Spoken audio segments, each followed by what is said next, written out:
Hello to everyone, welcome to our YouTube channel. एक और शानदार क्लास के साथ मैं स्वागत करता हूं मेरे अपने यूट्यूब चैनल भी। आज के सेशन में अपन बात करेंगे DSSB 2025 एग्ज़ाम्स PYQs सेशंस के बारे में अपन बात कर रहे हैं। PHN को डील करेंगे इस सेशन में। तो कुछ क्वेश्चंस मैं आपके लिए लेके आया हूँ PHN के लिए 100 to 1% इम्पोर्टेंट रहेंगे। और जो भी ये क्वेश्चंस हैं आपके DSSB में प्रीवियस ईयर में क्वेश्चन पूछे गए हैं, तो इनको डील करेंगे। सेशन बहुत धमाकेदार शानदार रहने वाला। एक बार इस सेशन को मैक्सिमम स्टूडेंट के साथ में क्या कर दे, शेयर ज़रूर कर दे। और अगर आपने अभी तक मेरे चैनल को सब्सक्राइब नहीं किया है तो प्लीज़ सब्सक्राइब करें और प्रेस बेल आइकन को ऑन जरूर करिएगा, जिससे मेरी लेटेस्ट क्लास आपके पास में जल्द से जल्द पहुंच सकेगी। एक और प्यारी सी कमेंट जरूर कर देना, ये कंटेंट आपको कैसा लग रहा है। देखो, PYQ सेशंस मैंने लिए हैं, आपको मेरे प्लेलिस्ट में मिल जाएगी। मैथ्स और रीजनिंग की क्लासेस भी कंटिन्यू चल रही हैं, वो क्लास आप ज़रूर देखना। 100 to 1% उसमें न्यू पैटर्न्स के क्वेश्चंस कैसे आ रहे हैं अभी हाल ही में, वो क्वेश्चन मैंने करवाए हैं, तो वो क्लासेस आप ज़रूर देखना। तो स्टार्ट करते हैं। इनके सारे के सारे PDF आपको मेरे टेलीग्राम चैनल पे मिल जाएंगे। तो स्टार्ट करते हैं। आज का फर्स्ट क्वेश्चन है, देखो, कौन सा दस्तावेज रोगी की शिकायतों पर जोर देता है? Option A narrative charting, option B PIE charting, और ऑप्शन सी है नर्सिंग कार्डेक्स, और ऑप्शन डी है आपका प्रॉब्लम ओरिएंटेड चार्टिंग। ये आपके हाल ही में नर्स ग्रेड सेकेंड में पूछा गया है। नर्स ग्रेड सेकेंड में ये क्वेश्चन पूछा गया है, और प्रीवियस ईयर नर्सिंग ऑफिसर के एग्ज़ाम में भी ये DSSB में पूछा गया क्वेश्चन है। तो कौन सा दस्तावेज रोगी की शिकायतों पर जोर देता है? जो प्रॉब्लम ओरिएंटेड चार्टिंग होता है, ये आपके पेशेंट्स की प्रॉब्लम्स पर क्या करता है, जोर देता है, फोकस देता है। तो ऑप्शन यहाँ पे डी आपका करेक्ट रहेगा। नेक्स्ट क्वेश्चन है सेकेंड, वो शानदार है, इम्पोर्टेंट है। The nurse measures the central adiposity of a child to identify which of the following nutritional problems. Option A protein energy malnutrition, इसको अपन बोल सकते हैं PEM, ये फुल फॉर्म भी कई बार पूछी जाती हैं। नेक्स्ट है कार्डियोवैस्कुलर डिसऑर्डर्स, न्यूरोलॉजिकल डिसऑर्डर्स, और child obesity. Which option is the correct answer? देखो, इसमें आपका राइट आंसर कौन सा रहेगा? The nurse measures the central adiposity of a child. Nurse measure कर रही है चाइल्ड की सेंट्रल एडिपोसिटी, या अपन बोल सकते हैं कि एडिपोस टिश्यू को चेक कर रही है या मेजर कर रही है, आइडेंटिफाई कर रही है विच of the following nutritional problems, और कौन सी प्रॉब्लम्स नर्स को देखने को मिलेगी उस चाइल्ड में, उस बच्चे में। तो देखो, चाइल्डहुड ओबेसिटी होती है ना, उसमें ये देखने को मिलते हैं। देखो, एडिपोस टिश्यू तो होता है फैट्स के लिए, इसीलिए होता है, ओबेसिटी को इंडिकेट करता है वो, तो चाइल्डहुड ओबेसिटी को चेक करने के लिए ऑप्शन डी यहाँ पे आपका बिल्कुल करेक्ट रहेगा। नेक्स्ट क्वेश्चन है third, the act of a patient using multiple drugs with or without prescription to treat sickness is referred to as. Option A over the counter medication, option B polypharmacy, option C misuse of medications, option D है non compliance. Which option is the correct answer? देखो, the act of a patient using multiple drugs, एक patient है जो multiple drugs use कर रहा है with or without prescription, को prescription के साथ में और बिना प्रेस्क्रिप्शन के, to treat sickness is referred as, वो अपने सिकनेस को ट्रीट करने के लिए मल्टीपल ड्रग्स को यूज़ कर रहा है प्रेस्क्रिप्शन के साथ में और बिना प्रेस्क्रिप्शन के साथ में। तो उस कंडीशन को अपन क्या बोलेंगे? ओवर द काउंटर मेडिकेशन बोलेंगे, या पॉलीफार्मेसी बोलेंगे, या मिस यूज ऑफ मेडिकेशन बोलेंगे, या नॉन कॉम्प्लेक्स बोलेंगे? तो इस कंडीशन को अपन क्या बोलेंगे? Poly pharmacy. बहुत सारे ड्रग्स ले रहा है, पॉली याद रख लेना, बहुत सारी ड्रग्स लेना, मल्टीपल ड्रग्स ले रहा है, उस कंडीशन को पॉली फार्मेसी बोलेंगे। ऑप्शन बी यहाँ पे करेक्ट रह रहा है। ओवर द काउंटर मेडिकेशंस तो नहीं होती है, क्योंकि वो डायरेक्ट मेडिकेशन ले रहा है तो उसको अपन बोलते हैं। यहाँ पे मल्टीपल ड्रग्स ले रहा है विद और विदाउट प्रेस्क्रिप्शन के, तो यहाँ पे बी ऑप्शन यहाँ पे करेक्ट रहेगा। नेक्स्ट क्वेश्चन है fourth, when a patient has complaints of passing black terry stool, it is melena, option B bowel incontinence, option C diarrhoea, option D steatorrhoea. देखो when जब एक पेशेंट कंप्लेंट कर रहा है पासिंग ब्लैक टेरी stool देखने को मिल रहा है, एक पेशेंट कंप्लेन कर रहा है कि उसका स्टूल कैसे पास आउट हो रहा है, ब्लैक टेरी स्टूल, उसमें अपन बोल सकते हैं कि ब्लैक टेरी, अपन बोल सकते हैं कि इसमें ब्लड देखने को मिल रहा है। तो ब्लड किस में होता है? मेलेना की तो कंडीशन अकर होती है। ऑप्शन ए यहाँ पे आपका करेक्ट रहेगा। नेक्स्ट क्वेश्चन है fifth, very very important, which part of the spleen has T and B lymphocytes that activate during infection? Option A trabeculae, option B white pulp, option C capsule, option D red pulp. Which option is the correct answer? देखो यहाँ पे क्या दिया गया है कि which part of the spleen, spleen का ऐसा कौन सा पार्ट है जो क्या कर रहा है? टी एंड बी लिम्फोसाइट्स को एक्टिवेट कर रहा है। दैट एक्टिवेट का कब? ड्यूरिंग इन्फेक्शन के दौरान।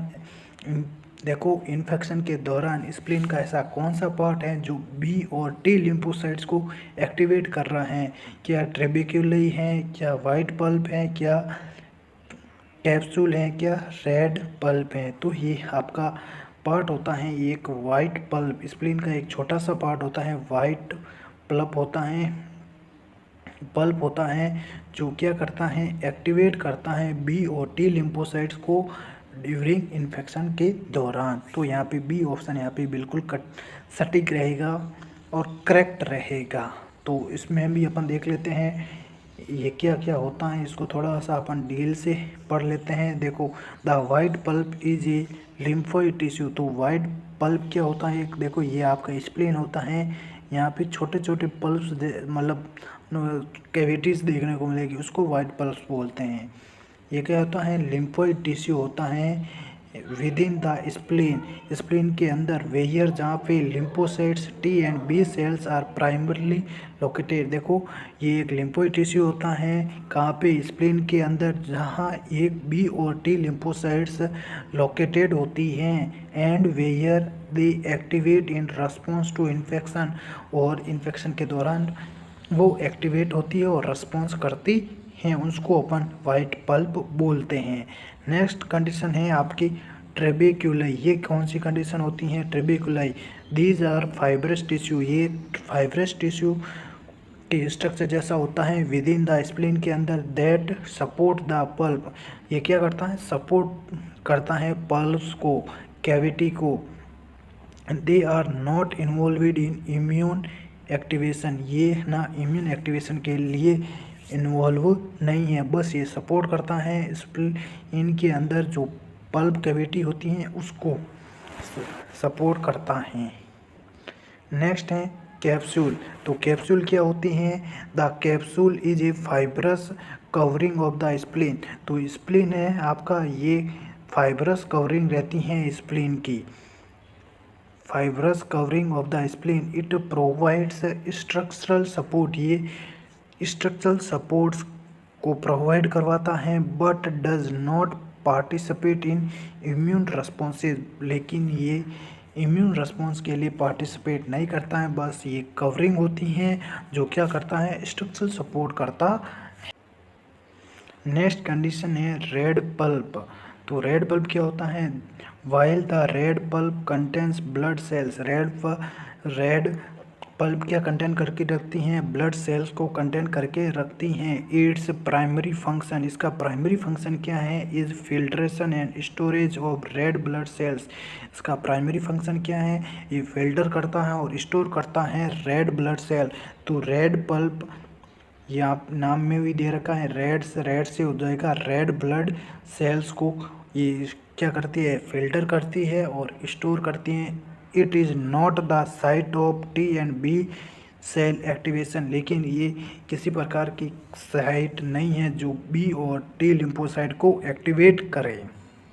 आगे समझ में एक बार देख लेते हैं। वाइल रेड पल्प क्या होती हैं? While the red pulp contains blood cells, ये ब्लड सेल को कंटेन रखती हैं। इट्स प्राइमरी फंक्शन, इसका प्राइमरी फंक्शन क्या है? Filtration and storage of red blood cells. It is not the site of T and B cell activation. Important है ये चारों के चारों। नेक्स्ट क्वेश्चन है 6, an abnormal excessive convex curvature of the spine is referred to as. देखो, an abnormal excessive convex curvature of the spine is referred as, इस condition को अपन क्या बोलेंगे? Option A torticollis, option B lordosis, option C scoliosis और option D है kyphosis. Which option is the correct answer? देखो, torticollis आप बोल सकते हो कि यहाँ पे नेक जो नेक होता है ना, वहाँ पे प्रॉब्लम होती है, तो उसको अपन टोर्टिकोलिस बोलते हैं अपन। मतलब यहाँ पे क्या हो जाता है, जो आपका नेक होती है ना, वो यहाँ पे शॉर्ट देखने को मिलती है और यहाँ पे स्पाज्म हो जाता है नेक में, तो उस कंडीशन को टोर्टिकोलिस बोलते हैं। नेक्स्ट है लोडोसिस। तो लोडोसिस में क्या होता है, यहाँ पे है ना, जैसे अपन तारक मेहता का बागा है ना, वो इसको देख लेना, बागा आगे की तरफ झुका रहता है, मतलब ऐसे स्पाइन देखने को मिलती हैं, है ना। कॉनकेव कर्वेचर देखने को मिलता है, यहाँ पे कॉन्वेक्स कर्वेचर है, तो कॉनकेव कर्वेचर आपकी लोडोसिस में देखने को मिलता है। किसमें? लोडोसिस में देखने को मिलता है। नेक्स्ट है आपका स्कोलियोसिस। स्कोलियोसिस में एस याद रख लेना, तो आपकी स्पाइन कैसे हो जाएगी? एस शेप की हो जाएगी। ये देखो एस शेप की, या लेटरल कर्वेचर अपन बोल सकते हैं, एस शेप की हो जाएगी, इसको अपन बोलेंगे स्कोलियोसिस। नेक्स्ट आपका कौन बचा है? काइपोसिस है। तो ये आपका राइट आंसर रहेगा एक्सेसिव कॉन्वेक्स कर्वेचर। तो एक्सेसिव कॉन्वेक्स कर्वेचर ये आपकी स्पाइन है। सपोज दैट ये नॉर्मल स्पाइन है आपकी, नॉर्मल स्पाइन, इसको अपन नॉर्मल स्पाइन बोलते हैं। जब आपकी स्पाइन ये तो नॉर्मल हो गई, अब इसके ऊपर आपका कुछ स्पाइन का ऐसा हिस्सा ऐसा हो जाए, पूरा का पूरा ये अपन डार्क कर देते हैं, तो इसको अपन, इस कंडीशन को अपन क्या बोलेंगे? तो इस कंडीशन को अपन बोलेंगे क्या? काइपोसिस। इस कंडीशन को अपन काइपोसिस बोलेंगे। तो ये एक क्या देखने को मिल रहा है अपन को? उभार देखने को मिल रहा है, उबड़ देखने को मिल रहा है, या फिर अपन बोल सकते हैं कुब्बड़ जैसा देखने को मिलता है, तो उस कंडीशन को अपन काइपोसिस बोलेंगे। तो इसमें आपका राइट आंसर कौन सा रहेगा? काइपोसिस में कॉन्वेक्स शेप देखने को, कॉन्वेक्स कर्वेचर देखने को मिलता है स्पाइन का, और लोडोसिस में कॉनकेव कर्वेचर देखने को मिलता है। नेक्स्ट क्वेश्चन है the normal reaction of the urine specimen of an adult is. Option A acidic, option B catalyst, option C buffer, option D alkaline. Which option is the correct answer? The normal reaction of urine specimen of an adult, तो ये कैसा होता है? Acidic nature का आपका urine होता है। तो कितना होता है? 6.6 अपन बोल सकते हैं। देखो 6.6 या 6 पॉइंट कहीं 3 4 भी लिखा आता है, तो यहाँ पे आपका 6.6 होता है। देख याद कैसे करना है, जब आप बाथरूम में जाते हो, मतलब ये अपन बोल सकते हैं कि टॉयलेट में जाते हो, वहाँ पे आपको क्या दुर्गंध आती है, तो आप क्या बोलते हैं, छी छी बोलते हो, तो इससे हो जाएगा 6.6। छी छी मतलब 6.6। तो ऑप्शन ए यहाँ पे आपका बिल्कुल करेक्ट रहेगा। नेक्स्ट क्वेश्चन है question number 8। A nurse first action after an electrical fire in a patient's room should be to option A extinguishing the fire by using fire जो extinguishers होता है, option B remove all the patients in immediate danger, option C confine the fire by closing all the doors, option D activate fire alarm. तो सबको पता है इसका answer क्या होता है। सबसे पहले इंजरी से प्रिवेंट करना है तो इवाक्यूएट कर देना है या रिमूव कर देना सारे के सारे पेशेंट्स को वहाँ से। तो remove all the patients in A immediate danger. तो ऑप्शन बी यहाँ पे आपका बी बिल्कुल करेक्ट देखने को मिलेगा। एक्टिवेट द फायर अलार्म उसके बाद की पोजीशन है, और क्लोजिंग द डोर्स उसके बाद की है, extinguishing the fire by using fire extinguisher ये भी इसके बाद की। लेकिन फर्स्ट प्रायोरिटी आपकी यहाँ पे इसको में देखने को मिलेगी इवैक्यूएट या remove all the patients in immediate danger. Next question है आपका 10। Approximately needs to be pressed to palpate underlying abdominal organs while doing deep palpation of the abdomen, option A 2 centimetres, option B 10 centimetres, option C 4 centimetres, option D 8 centimetres. देखो approximately यहाँ पे 4 centimetres needs to be pressed. देखो abdominal organs को palpate करने के लिए अपन को 4 centimetre तक प्रेस्ड करना है। 4 सेंटीमीटर तक एब्डोमन को क्या करना है, प्रेस्ड करना है, जिससे उसके डीप जो एब्डोमन में डीप पाल्पेट हो सके अपन को ऑर्गन्स का पता चल जाएगा। तो approximately 4 centimetre needs to be pressed to palpate underlying abdominal organs while doing deep palpation of the abdomen, option C यहाँ पे बिल्कुल करेक्ट रहेगा। नेक्स्ट क्वेश्चन है 11। Which of the following nerves is involved in the sensation of taste on the tongue, option A trigeminal nerve, option B hypoglossal nerve, option C glossopharyngeal nerve, option D trochlear nerve. Which option is the correct answer. तो यहाँ पे क्या होता है, विच of the following nerves, इनमें से ऐसी कौन सी नर्व हैं जो इन्वॉल्व होती हैं, involved in the sensation of taste on the tongue, tongue पे टेस्ट का सेंसेशन करवाती हैं, ऐसी कौन सी नर्व हैं। तो ऑप्शन सी यहाँ पे बिल्कुल करेक्ट रहेगा, ग्लोसोफेरेंजियल नर्व, ऑप्शन सी यहाँ पे बिल्कुल करेक्ट रहेगा। Glossopharyngeal is taste sensation on the tongue. तो नेक्स्ट क्वेश्चन की ओर बढ़ते हैं अपन। Question number 12। Is a musical or drum like sound heard over the air filled stomach, option A tympany, option B resonance, option C flat, option D hyper resonance. Which option is the correct answer. देखो जो आपका tympany होता है is a musical or drum like sound heard over the air filled stomach, stomach के अंदर air field रहेगी तब अपन इसको हियर कर सकते हैं, सुन सकते हैं। ड्रम लाइक एक साउंड होती है और म्यूजिकल साउंड जैसी होती हैं जिसको अपन टिम्पेनी बोलते हैं, ऑप्शन ए यहाँ पे बिल्कुल आपका करेक्ट रहेगा। नेक्स्ट जो रिजोनेंस होती हैं उसको क्या बोलते हैं, फ्लैट होती हैं, ये क्या होती हैं, और हाइपर रिजोनेंस कैसी साउंड देखने को मिलती है, तीनों के बारे में अपन बात करते हैं।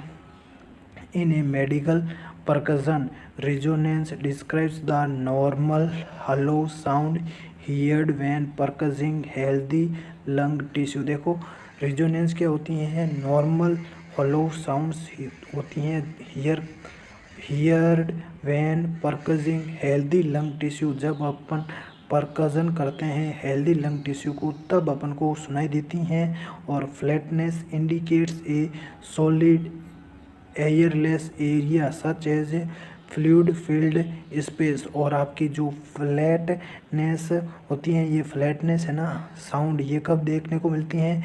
सॉलिड और एयरलेस एरिया में देखने को मिलेगी। अपन यह बोल सकते हैं फ्लूइड फील्ड स्पेस में देखने को मिलती हैं। और हाइपर रेजोनेंस यहाँ पे signifies on overly resonant hollow sound देखने को मिलती हैं। ये क्या होती हैं?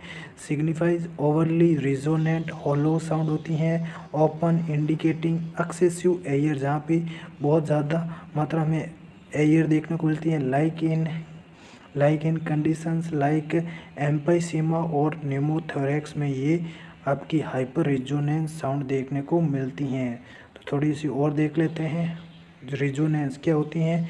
This is the typical sound heard when percussing healthy lung tissue. जब अपन परकजन करते हैं हेल्दी लंग टिश्यू को तब अपन को सुनाई देती हैं हॉलो लंग साउंड होती हैं। विच कंटेंस, ये क्या कंटेन करके रखती हैं? एयर को कंटेन करके रखती हैं। It's a relatively low pitched, ये क्या होती हैं? लो पिच साउंड होती हैं। हॉलो साउंड्स और मॉडरेट ड्यूरेशन तक अपन को देखने को मिलती हैं। और फ्लैटनेस क्या होती हैं?